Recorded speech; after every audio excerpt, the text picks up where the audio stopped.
The Philadelphia 76ers take a dominant lead over the Toronto Raptors in the first round of the playoff series. The Phillies, though, they have not gotten off to a hot start. All that coming to you on Sports Talk Philadelphia.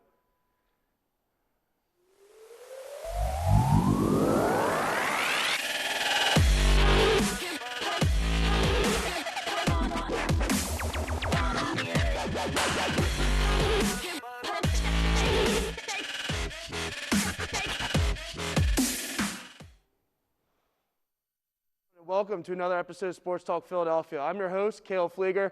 I'm joined by my usual panel, my co-producer, Aiden Siksinski. Aiden, how are we doing today? Doing well, especially after a Sixers victory. And we have Matt Dorenzo back. Yeah, I'm doing well. Can't complain after Embiid's awesome shot last night.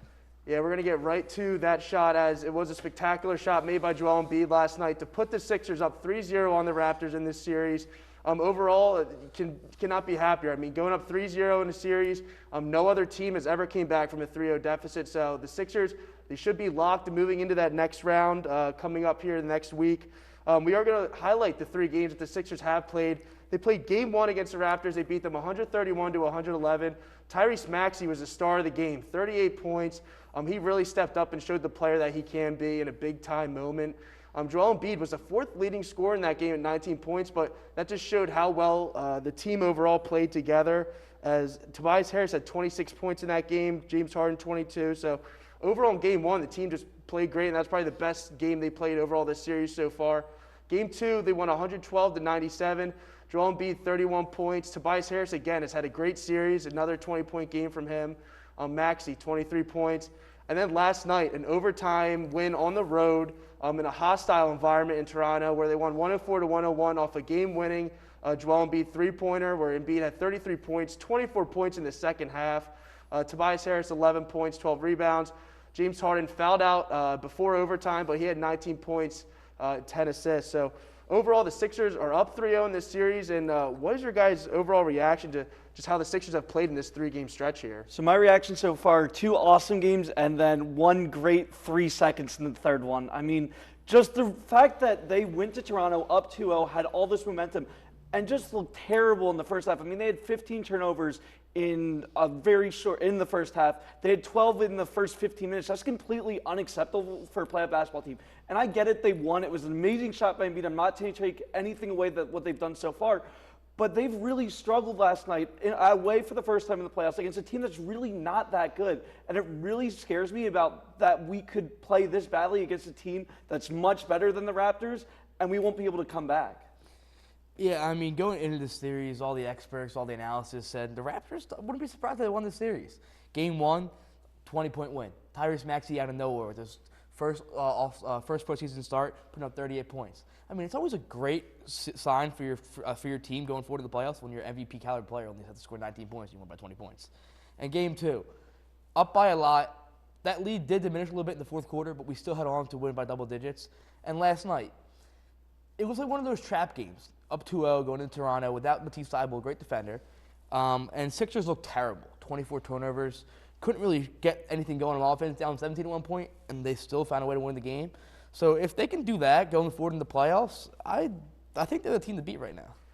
Yeah, I definitely like Aiden's point where the Sixers, they did play very sloppy last night. I think they had a total of 21 turnovers in the game, 15 turnovers in that first half of the game, where the Sixers in Game 1 of the series only had 2 turnovers the entire game, and both those turnovers came in junk time of the game where the game was already closed out. So are you guys worried with how much the Sixers turned the ball over last night? I mean, you got to understand this is a road game in the playoffs. The crowd was really into it. Toronto's fans are great. But obviously we cannot turn the ball over 20-plus times in a next series against possibly the Miami Heat. Yeah, I mean, when you turn the ball over that much, you can't really expect to win. And in the first half, I get it. You're on the road the first time Embiid played in Toronto in the playoffs since that Kawhi shot. So all the nerves are still there. But second half, we did clean up a little bit. Divided the turnovers in half in the second half, only had 6. But going forward, you can't do that. Especially teams against Miami, Boston, and Milwaukee. They're going to eat you up, those defensive teams. And going forward, the Sixers really need to protect the ball better. Yeah, anyone that's followed the Sixers the last 6-7 years knows that they turn over the ball a lot. Those first 2 games were an absolute fluke. Anyone that follows the Sixers, as I said, would know that. And just watching how they played in that last game, that's the Sixers I'm used to in the playoffs. They have all this momentum. They still really struggle at certain points in the game. They just look so sloppy. And I get that they won that game. But, man, if you're going to do that against a team like the Celtics, a team like the Heat, you're not going to win that series. Yeah, I do want to go back to that buzzer beater that Joel Embiid did hit last night. There's 0.9 on the shot clock when Embiid made that three. Before that three, though, Doc Rivers called a timely timeout with 0.9 left and drawed up a great out-of-bounds play where it led to a Tobias Harris screen. Joel Embiid rolled off, and he nailed a three. You guys, I mean, we've been slandering Doc Rivers pretty much a lot on this show. I think we got to give him some credit on that. I mean, calling timeout with 0.9 left and drawing a great out-of-bounds play to put the Sixers in a favorable way to win. You know, Doc Rivers this entire series has done a great job. Obviously, you knew Matisse Thybulle would not be playing in Toronto, so he decided to start Danny Green in the last 5 games of the season to get him prepared for the playoffs. Started in the first 2 games in Toronto to get him ready to start game 3 and 4. I think that he did an awesome job calling the timeout, drawing up the play.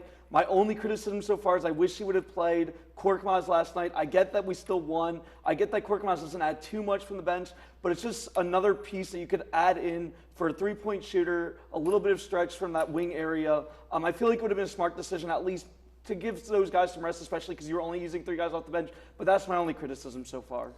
I mean, it was just great to see. After all the slander he's been getting, all the rumors that he won't be here next year, drawing out that play, that awesome timeout with 0.9 seconds left, was just amazing to see that. But even earlier in the game, Sixers were down a lot. They came back, and the Raptors were struggling to score, and so were we. Doc had a great timeout, dropped the same play to Embiid, put a basket and tied the game up, and that really gave us a nice momentum to tie it up and force overtime.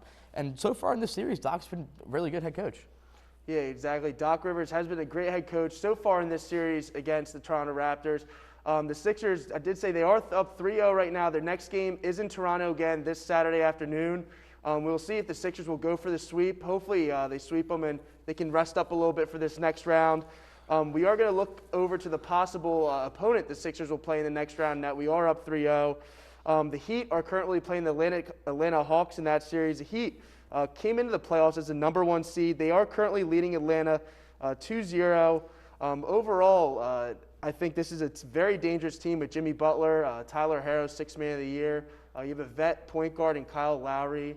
And then you also have a big man in Bam Adebayo. So a lot of different positions. I think they match up well with the Sixers. How do you guys see this matchup possibly against the Miami Heat next round going? The Heat are a tough team. They beat us when we had our star players, but we beat them with basically our backups in there. So you can go both ways. I do like Embiid over Adebayo, and we do match up well with our guards and stuff. But I kind of want to play the Hawks. Obviously because of the worst team, but I want that revenge from last postseason. I know so does Joel Embiid, but overall, I do like the way we match up with Miami Heat. You know, it would definitely be fun to play the Hawks again, especially after what happened last year. But it does look like we'll be playing the Heat. This series worries me out the most, that any team that we can match up against. Just the fact that you have Jimmy Butler. I understand that we have a few good defenders. Tobias Harris on him could be a good matchup, but, I mean, just the way Butler's played this last game. He scored 45 points the last game.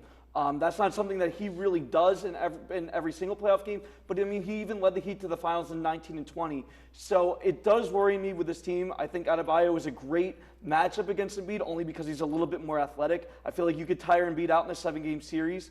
I think that it does go to 7 games between the two teams. I think that the Heat will just pull away with this one, unfortunately. Yeah, the Sixers do play the Heat next round. That means Matisse Thybulle will be available for all the games in that series. Could you guys see Matisse Thybulle being reinserted back in that starting lineup? Like you said, Aiden, with a scorer like Jimmy Butler, do you think that could be a good matchup for Doc, putting Matisse on Jimmy Butler in that series? I think for certain parts of the game it will be. The biggest issue in Matisse, he just doesn't score enough. And Danny Green, as much criticism I've given him, he's really stepped up in these playoffs. Didn't really shoot that well in the first game, shot like 0 of 5 from 3-pointers, but he really stepped up in the second, third, and fourth game, or second and third game so far. So I do think that going forward, Doc's just going to go with the more experienced guy, the better scorer for the playoffs. But I wouldn't be surprised to see Thybulle on Butler a lot throughout the series. Yeah, I mean, Thybulle's defense is going to be key to if we win any series going forward in the playoffs. But up 3-0, Danny Green started the last 5 games of the regular season. I don't know how you can take him out of our lineup just yet. I mean, if we lose this the next game in Toronto and then Thybulle comes in at home and shows us that he's ready for playoffs, ready to push us going forward, then maybe throw him in the lineup. But right now, I don't see any other way. Yeah, Danny Green even had a dunk the other night in one of the games. So he showed a little resurgence of youth back in that starting lineup. So Danny Green's definitely been surprising a lot of fans in that starting lineup so far. We are going to move on to other threats that we see in the East right now. The Bucks and the Bulls are currently on the opposite side of the bracket, but they are tied 1-1. You got the Heat 2-0 on the Hawks. The Celtics, surprising 2-0 lead on the Brooklyn Nets. Obviously, a lot of big team threats here. You have the Celtics, a number 2 seed, really showing Katie and Kyrie that they are a dominant team. Even the Milwaukee Bucks, I mean, defending NBA champions coming in, and they're really looking well too. Who do you guys think is the biggest threat in the East? So going into the playoffs and going into the last half of the regular season, I was always skeptical about the Celtics. I don't really like the Celtics at all. But just watching those 2 games against the Nets, I mean, they were down 20 points last night, and they still came out away. Their defense is just so good. And the Bucks are always up there. But I saw a report, Chris Middleton, I think he sprained his MCL. So I don't know how that can go. But right now, unfortunately, I think the team to beat in the East is the Boston Celtics. Yeah, no, I definitely agree with that. Again, the team that worries me the most, just because we're probably going to be playing them next, and I just feel like that they're a better matchup, is the Miami Heat. I understand that the Celtics are really good, but their starting center is Daniel Theis, who's not that great, and Embiid would be a great matchup against him. I feel like that we would match up well against some of their other best scorers as well. But man, that Heat team just really scares me. And they're the number 1 seed in the East. I just feel like that is the matchup that we should be worried about the most. Yeah, definitely a lot of threats in the Eastern Conference. It's definitely going to be a great couple of playoff matchup series, and we'll get back to you guys with that as the series end here. We are going to go to an MVP for the Sixers through the first 3 games this season. Obviously, we had a lot of great players so far. Joel Embiid obviously doing MVP things.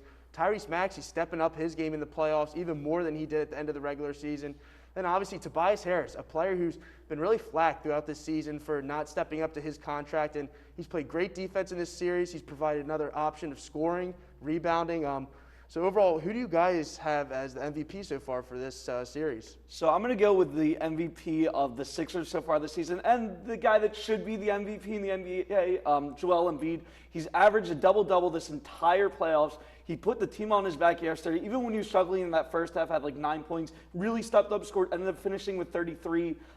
He's just been awesome this entire series. Some of the Sixers have relied on a lot. I feel like that this is the guy that will lead the Sixers to the championship if they are to make it, and that's why he's my MVP for right now. I mean, I think it's Tyrese Maxey.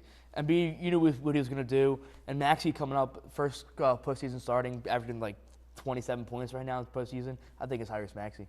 Yeah, obviously a lot of great Sixers so far in this series. The next game the Sixers will be playing is this Saturday in Toronto still at 1 o'clock. So definitely keep your eye out for that game as the Sixers go for the sweep. We are going to move on to the Philadelphia Phillies now, as they are not looking as good as a lot of people expected to start this season. The Phillies have lost 3 series in a row now. They're 5-8 total on the season. They lost to the Mets 1-2, lost to the Marlins 1-2, and they lost to the Rockies 1-2. So, and the big thing there is the Mets and the Marlins, 2 NL East opponents. So those are big division games that the Phillies are dropping early on here. Overall, how are you guys worried with how the Phillies are playing so far? I mean, I think you have to be. After all the hype and excitement going into the season, we knew the pitching was going to struggle a little bit, but the hitting has been awful. Bryce Harper, MVP candidate, he was batting 100 the first few series of the series. Kyle Schwarber has been atrocious leading off. The only bright spot right now has been Nick Castellanos. But after all that being said, you do lose to the Mets. The Mets have been a better team right now, but the Marlins, there's a stat in the past 3 years where we're 15-28 against the Marlins. Somehow they're just our kryptonite. But the Rockies at home, I mean, in Colorado, you can't lose that series going to momentum, especially after losing back-to-back divisional rivals. So right now, I am concerned, but I'm not too worried about going for the rest of the season. So I will say when I saw this part of the schedule, this part worried me a lot because we always lose to the Mets in April. We always lose to the Marlins in Miami. And for some reason, we can never beat the Rockies in Colorado. And we lost all 3 of those series. It was just a really poorly timed schedule for the Phillies. Obviously, there's some specific factors that have gone in. As Matt pointed out, no one's really been hitting well except for Castellanos. Alec Boehm's looked great offensively. Defensively, he struggled a lot in his a couple games specifically, but just overall has been a big reason why he's been left out of the lineup. And just some of our pitching, whether it be the bullpen, that's looked a little bit better from last year, but there's still been some games that they lost. Reyes Familia blew that game in Colorado that we should have won, especially coming back and getting some late runs. So it's just been really unfortunate timing of the hitting not being great, and then when the hitting is great, the pitching just doesn't match up to them. Yeah, one bright spot here is the Phillies' 2008 World Series championship team did start off the same record as this team currently, so there is some hope for improvement here coming up, but the Phillies' starting rotation has not been very good at all. I think that's a big problem to why they are 5-8 on the season right now. As you look at Aaron Nola, he's 1-2 on the season with a 5.5 ERA. Zach Wheeler, 0-2, 9.39 ERA. Zach Eflin, 0-1, 5.27 ERA. Ranger Suarez, 1-0, 5.87 ERA, and Kyle Gibson, 1-1 at 3.57. Just overall, not an ERA that's pretty at all to look through your top 5 starting rotation guys. I mean, Aaron Nola and Zach Wheeler have to be better. I mean, I understand Wheeler's coming back from injury. Very early for him to progress yet, but still, 9.39 ERA is unacceptable to start the season off. And Aaron Nola, I mean, he looks perfect through the first 5 to 6 innings, and he always just allows that one home run that boosts his ERA up. So does this starting rotation worry you guys? Because I personally thought going into the season that this was going to be kind of a positive for this team. Yeah, I think my biggest concern out of the entire thing is Zach Wheeler. I understand he's coming back from an injury, but what I'm not sure about is he just shaking off the rust right now, or is that injury still lingering into the regular season? Because if that's the case, the Phillies might have to shut him down for a little bit, and if that happens, we don't really have a 5th guy to fill in for him. I mean, he was supposed to be the ace coming in. I understand everyone really wants Aaron Nola to be the ace, but we just have to accept he is not that pitcher that everyone thought he was at the beginning of his career. He had one great year in 2019 and has 2 really not great years in 2020, 2021. This year it's looking the same. He just looks like a mediocre pitcher. I am glad to see that Kyle Gibson, we traded for late last year, has been awesome for us. He's been our best pitcher by far, 3.57 ERA and a 1.08 whip, which he has the lowest whip out of the entire starting rotation as well. But Wheeler just, I don't know if it's health, again, or if it's rust, but he really needs to figure himself out right now. It's still really early. I mean, all these guys with 2 starts at the minimum. I'm not that worried. Wheeler, yeah, obviously, if when you're ace, you want to see him succeed and do better, but he didn't do all spring training. He's still coming back, so maybe there's after a few more starts, then you can start getting worried. And Nola, like Caleb said, 5 innings, then the next batter, he starts pitching them high. He starts getting tired, he starts getting worried, so he starts leading the balls high, would lead more home runs. And that's really on Joe Girardi at that point. You have to know that your pitcher's not where he was 2-3 years ago. You have to know when to take him out of the game. And Ranger Suarez, I do think Ranger Suarez, I think he'll be a good 4 or 5 guy to go forward through his regular season. He looked good in the second start. And Kyle Gibson, great acquisition last season. Didn't look as good as the end of last season, but now he's looking like our ace right now, number 1. So I'm not too worried right now. Going forward, I think it will improve a lot. Yeah, Aaron Nola, like Aiden said, only had that one season in 2019 where he showed he was an all-star pitcher and could be that ace pitcher for an organization. But obviously, the years after that have not shown that. Do you guys think if the Aaron Nola struggles continue throughout this season, could you see a trade possibly incoming to get him out of here? I mean, possibly. I think the Phillies are going to want to stick with him the rest of this season. Unless things go really, really badly for him, then we could trade him. But at that point, I don't see why any team would take him unless it's a team like the Reds who just clearly say they don't care about winning at this point. But I think that, like I said, they'll probably stick with him for a while. And hopefully he figures himself out. Again, it is pretty early in the season, so there's still a chance that he'll improve a little bit this year. Yeah, I mean, as a Philly fan, you want to see the guy succeed. He's been our only bright spot for the past 5-6 years coming out of the rotation. So hopefully the season goes by. I don't see us trading because if he does continue to struggle, I don't see any, like Aiden said, I don't see any team going out there and paying that price for him. So hopefully he stays around Phillies and hopefully he improves. Yeah, the Phillies starting rotation is definitely going to need to improve if the Phillies want to switch this thing around and start making a climb for the top of that NL East spot. We are going to move to a couple standouts, go to a positive note for the Phillies so far this season. There has been a few. Matt mentioned earlier, Nick Castellanos has been the one bright spot in that hitting lineup, batting .308, 3 home runs, 7 RBIs. Alec Bohm, he has had his defensive struggles early on this season, but his bat has been on fire as he's batting .476, 1 home run and 7 RBIs. And also Camargo, an acquisition we got from the Atlanta Braves last year. I think he's been a great player, kind of utility player for the Phillies so far. They've switched him around at different spots. Batting .382 with 1 home run and 5 RBIs. So obviously overall, Bryce Harper's on that list. He has gotten off to a really slow start. But out of those, not those guys on the list, but even other players on this team, who has kind of stood out to you guys so far this season? It has to be Camargo. I mean, last season you saw it with Ronald Torres coming in off the bench, being that utility guy, really being that spark plug for that offense. He's batting almost .400 with a home run and 5 RBIs. Last night he was like 4 for 5. Great spark plug. And Alec Bohm, you know, he had his struggles in the field. But for him to go back and answer with batting nearly 500 with a homer, 7 RBIs, he's really been on base every at bat I've seen. And for him to answer that as a young guy, I still have a lot of faith in him going forward. If he can fix that defensive woes, or if not, just make him a permanent DH. So right now, I'm actually really stoked with what he's been doing on the bat. I will say at the beginning of this year, if anyone had told me that Camargo and Bohm would be leading the Phillies in batting average, I would have been shocked by this point. But that seems to be how it's going. I will say the one guy who I'm really stoked on right now, who's been playing really well the last couple of games, Kyle Schwarber. He's hit back-to-back home runs after really struggling. If he can get his bat going with the rest of this lineup, the Phillies are going to improve a lot from where they're at right now. Yeah, there's definitely got to be a point where the Phillies bats kind of fire up here. I mean, you got Bryce Harper, an MVP caliber player. Like you said, Kyle Schwarber heating up now. Nick Castellanos, Alec Boehm, even Rhys Hoskins can have streaks during periods of seasons that we've seen before. So obviously, the Phillies bats, they've been pretty quiet so far, but obviously there's a lot of baseball to be played, and I could definitely see them heating up within the next few weeks here. We are going to jump to the NL East standings now, as the Phillies are in last place in the NL East. Tied for last place with 4 games behind first place. The Mets lead the division at 10-3 so far. So far, obviously not the start we wanted as Phillies fans, being in last. Obviously losing a couple series, the Marlins and also the Mets, 2 big NL East rivals. Are you guys at all worried with how the standings have kind of shaken out through this first portion of the season? Look, I predicted the Mets were going to win the division if they stayed healthy. They're not healthy, and they're still in first place. That's a huge concern for me, especially if they get DeGrom back at some point this season. Yeah, I mean, for the Phillies win the division with the Braves and how good the Braves and Mets are, you need to start off hot. You can't hope to fight back later in the season. And right now, I'm kind of worried with winning the division. Right now, we're just playing to get our pride back at this point. Yeah, another kind of worry the team has had is Joe Girardi. Do you guys think that it's kind of time for him to move on? If the Phillies don't win this division, obviously. Oh yeah, definitely. If they don't win the division, he has to go. Yeah, division or playoffs, he's got to get out of here.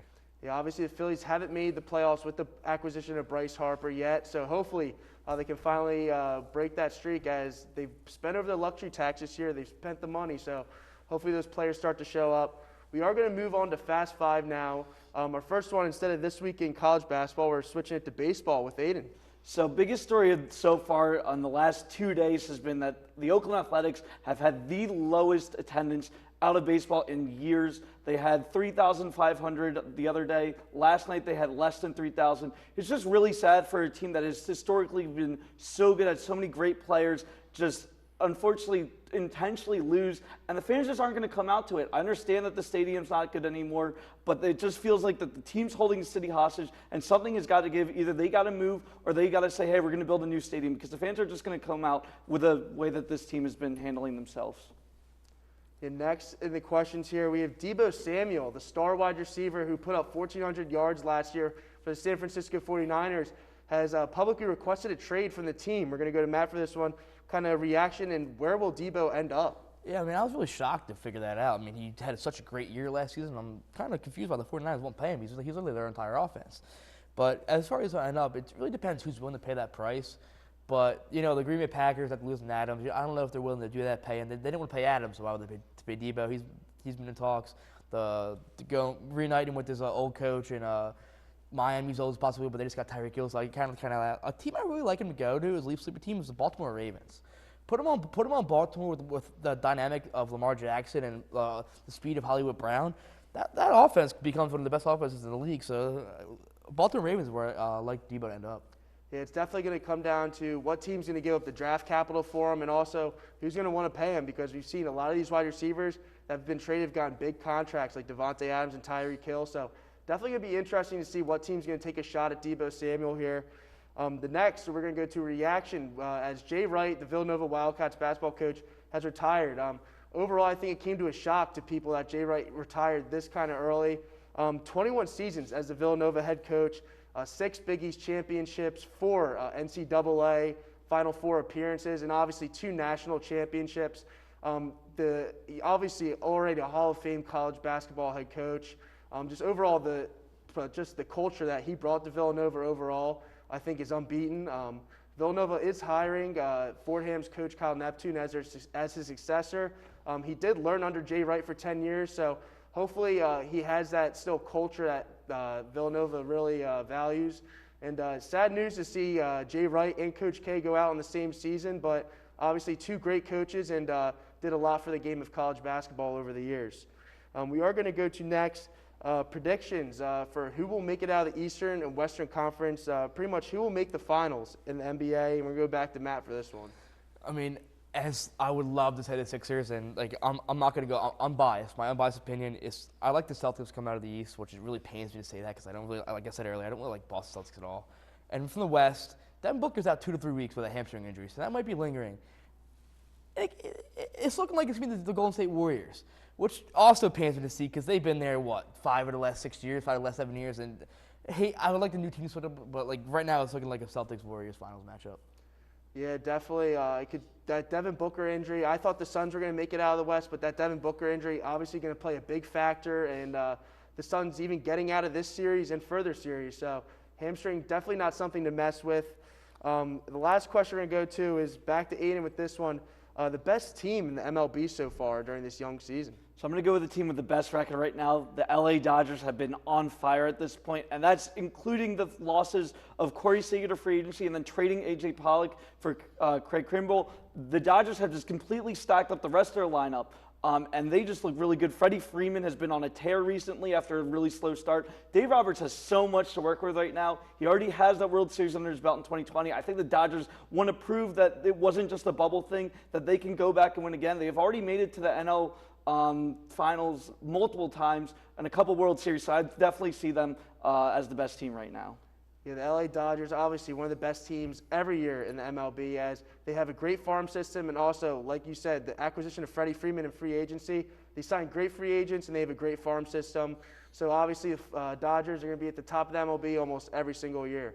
Well, that's all we have for Fast Five. That's all we have for Sports Talk Philadelphia today. I want to thank you guys for coming over and watching. And don't forget to follow us on our social media pages on Twitter and Instagram at SportsTalk LTV. And that's all we have for this week, and we'll be back with you guys next week with another episode.